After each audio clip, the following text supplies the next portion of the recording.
কহেজিকার কি, ক দীর্ঘিকার কি, আমরা কখন কহেজিকার কি ব্যবহার করব আর কখন ক দীর্ঘিকার কি ব্যবহার করব। দেখো অক্সিলারি ভাব যদি আমরা ব্যবহার করি তখন আমরা কহেজিকার কি ব্যবহার করব।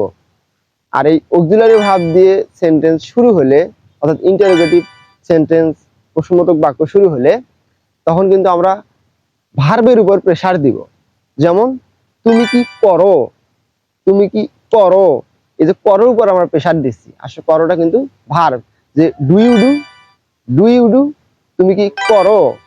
যখন আমরা ভার্বের উপর প্রেসার দিব তখন অক্সিলারি ভাব দিয়ে সেন্টেন্স শুরু হবে। আর ক দীর্ঘিকার কি, যখন আমরা এই ক দীর্ঘিকার কির উপর প্রেসার দেব তখন আমরা হোয়াট দিয়ে সেন্টেন্স শুরু করব। যেমন তুমি কি করো, তুমি কি করো, আমরা কিন্তু প্রেসার দিচ্ছি ক দীর্ঘিকার কির উপর। যখন আমরা এই রকম ক দীর্ঘিকার কির উপর প্রেসার দিব তখন আমরা হোয়াট দিয়ে সেন্টেন্স শুরু করব। যেমন হোয়াট ডু ইউ ডু, তুমি কি করো।